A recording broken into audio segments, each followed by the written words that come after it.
कांग्रेस लगातार आरोप लगा रही है, सवाल उठा रही है और इन तमाम सवालों और आरोपों के बीच अब ये बताएं कि इलेक्शन कमीशन की कुछ राज्यों की जो वेबसाइट है वो भी डाउन हो गई थी। इसको लेकर भी एक अलग तरह के आरोप विपक्ष की तरफ से लगाए जा रहे हैं। क्या डेटा हटाया जा रहा है क्या? क्योंकि डिजिटल डेटा तो इससे पहले दिया नहीं जा रहा था। एसएन सिंह साहब, बिहार से ही चूंकि ये सब कुछ शुरू हुआ था एसआईआर, और एसआईआर के बाद एक अलग से जो कांग्रेस की तरफ से पूरा एनालिसिस किया जा रहा था चुनावों का, और उसका बड़ा डेटा लेकर राहुल गांधी सामने आए थे गुरुवार को, यानी कि 7 अगस्त को। करीब 48 घंटे यहां पर होने को हैं, लेकिन राहुल गांधी से हलफनामा मांगा जा रहा है। सूत्रों के हवाले से ये खबरें आ रही हैं। ऐसा सब क्यों हो रहा है? सब कुछ एकदम ट्रांसपेरेंट तरीके से सामने चीजें क्यों नहीं आ रही है? क्यों ऐसा कदम नहीं उठाया जा रहा है कि दूध का दूध हो जाए, पानी का पानी हो जाए? जानते हैं, एक बड़ी सुंदर कहावत है कि झूठ सही कैसे हो सकता है और सत्य झूठ कैसे हो सकता है। दोनों एक दूसरे के अनुपूरक हो तो एक हो ही नहीं सकते। और ऐसे भी कहा गया है, तुलसीदास जी ने तो बड़ा सुंदर रामचरितमानस में लिखा है, हसब ठठाई फुलाए गालू एक संग नहीं हुई बेवालू।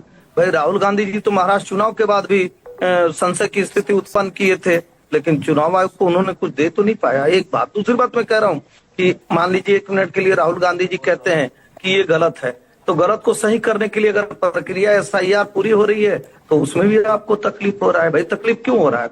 यही तो कहा जा रहा है कि जो वोटर हैं वही होने चाहिए और जो नहीं वोटर है वो नहीं होने चाहिए। इसके पहले भी एक संसद में कानून आया था कि सबका डिजिटलाइजेशन कर दिया जाए और सबको आधार से लिंक कर दिया जाए। उस समय राहुल गांधी जी अपने सुपर नेता को सुप्रीम कोर्ट भेज दिए।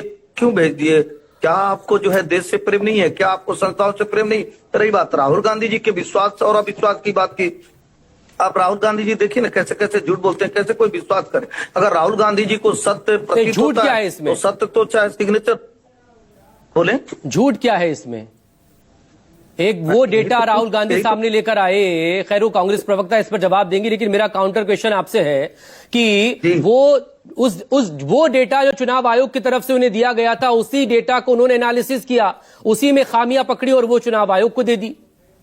तो इतना ही तो कहा जा रहा है कि अगर ये सही है तो आप सिग्नेचर करके दे दीजिए। फिर भाग्य नहीं। भाई दिल्ली के एक घर में 40 वोटर पाए गए थे। उस समय चुनाव आयोग को कहा गया कि नहीं, वो तो भारतीय जनता पार्टी चुनाव जीतने के लिए ऐसे वोटरों को हटा रही है। अगर ऐसे कार्यों को करने के लिए एसआईआर हो रहा है पूरे देश में, होना चाहिए कि नहीं होना चाहिए, यही तो पूछा जा रहा है। तब आप कहेंगे कि नहीं नहीं 7 दिन बीत गया। आपका जिम्मेदार चैनल है और जिम्मेदार चैनल बार बार दिखाता है कि भाई आज तक बिहार के प्रकरण में बार बार चुनाव आयोग कहता है, सुप्रीम कोर्ट ने भी कहा, कोई कागज दे पाए क्या कि कोई एक ऐसा व्यक्ति है जो होना चाहिए और उसका नाम कट गया है? हाँ, जो नहीं होना चाहिए उसके लिए जबरदस्ती जरूर कहते हैं कि बहुत सारे लोगों का नाम किसका कट रहा है? जो नहीं होना चाहिए। यही तो बात। अब तो राहुल गांधी जी की वहां पर भी लेकिन इस तरह की खबरें आई है ना, बहुत सारे लोग बिहार में जिस एसआईआर का आप जिक्र कर रहे हैं एसएन सिंह साहब, वहां पर भी इस तरह की खबरें आई है ना कि एक एड्रेस पर कैसे अलग अलग लोगों का पता एक ही जगह पर मिला है। खैर वो ग्राउंड पर राजीव रंजन मेरे वरिष्ठ सहयोगी गए थे, तो वो ज्यादा तफसील से इस बारे में बता पाएंगे। उसके बाद जनता लोकतंत्र में विश्वास रखती है, अगर वोट देगी तभी आप राज कर पाएंगे, वरना ये आपका जो प्रियंका गुप्ता प्लीज। एसएन सिंह साहब, पूर्व मुख्य चुनाव आयुक्त ओपी रावत साहब भी कह चुके हैं अब तो कि जो सवाल राहुल गांधी ने पूछे, आप बेशक उसे आरोप कहिए, कोई और कुछ और कहेगा उसे, लेकिन वो 6 महीने की रिसर्च के बाद जो उन्होंने 5 चीजें पकड़ी है, 5 तरीके पकड़े हैं और जो सवाल पूछे हैं, इसका जवाब अगर दे देगा चुनाव आयोग तो देना भी चाहिए। तो पूर्व मुख्य चुनाव आयुक्त कह रहे हैं ये सवालों का जवाब मिल जाएगा तो मामला ही खत्म हो जाएगा सब।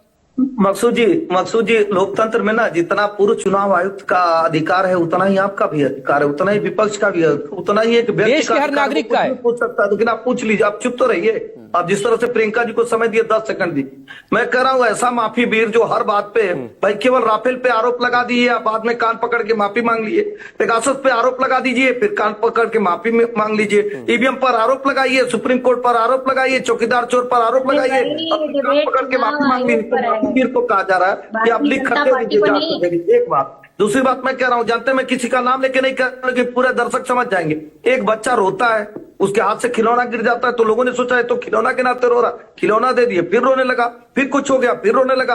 डॉक्टर भाई के क्या पास ले गए सुनवा तो रहे हैं डॉक्टर भाई, ने क्या कहा चल भैया रहा है? क्या ये चल खिलौने रहा के लिए नहीं रो ये रहा नहीं है, चलेगा। इसके पेट में ना ऐसे कीड़े सिंपली काट तथ्यों पर रहे बात हैं। करिए, पढ़ के नहीं आते हैं क्या? ये सब क्या बदनाम बोल रहे करने हैं का, आप? संवैधानिक संस्थाओं को बदनाम करने का पढ़ के इस आए नाते अगर रो रहा ये है। मैं दो भाई। एग्जाम्पल दूंगा। कुछ नहीं है आम आपके आदमी पास, पार्टी दो और शब्द नहीं कांग्रेस बोल पा के रहे, नकाब हो इधर-उधर की जाएगी। बातें घुमा रहे हैं प्रियंका अपने प्लीज यहाँ। Let him complete, Priyanka please. अरे भाई ये क्या मैं बोले दो चले जा रहे एग्जाम्पल हैं? ये दूंगा। कई मुद्दे जब पर रहे। ओखला में ये बच्चा रो रहा है, यही फलाना रो रहा है, ये सब अरे क्या भाई है? प्रियंका जी बच्चा रो रहा है, जवाब ही नहीं संभालिए देने जाके देंगी। बच्चों को अपने घर तो में। जानेंगे कैसे कि राहुल गांधी यहाँ झूठ पे बोल क्यों रहे बैठ हैं। जाते अब हैं राहुल टीवी गांधी जी चैनल के झूठ का कुछ तो सुनिए। मैं कह रहा हूँ अरे कि झूठ एक झूठ बिल कर रहे पास हैं, किया झूठ गया, साबित कर दीजिए जिसमें ना। कहा झूठ गया झूठ कि झूठ झूठ वोटर झूठ। लिस्ट अरे को झूठे जो आप है सवालों के जवाब अगर मिल बाकी जाएंगे, सरकार यहाँ चला रहे हैं। इनका जी दिक्कत हो गई ना। कहीं कोई संशय नहीं रहेगा। प्लीज आप दोनों चुप हो जाइए। एक फाइनल कमेंट न्योरा प्रसाद यादव आपसे 30 सेकंड में, मेरे पास वाइंड अप करना है मुझे। नहीं, मैं सिस्टम पर बात किया हूँ, ना कमीशन के पक्ष में हूँ ना किसी के पक्ष में हूँ। ठीक है। हमारा ये कहना है कि चुनाव की जो प्रक्रिया है, वोटर लिस्ट का जो प्रकाशन है, उस प्रकाशन के समय अगर पॉलिटिकल पार्टी के कार्यकर्ता या न देखे और 2 साल के बाद गलतियां निकाले, तब मुझको लगता है कि ये सिस्टम के खिलाफ है। दूसरी बात मैं कहना चाहता हूँ कि राहुल जी ने जो आरोप लगाया है, कमीशन तो जांच करने के लिए तैयार है। इतना ही कहा उन्होंने कि आप मुझको एफिडेविट करके दे दीजिए, मैं जांच करूंगा। तो उसमें क्या ये तो दिक्कत है? सूत्रों के हवाले से आया ना कि एफिडेविट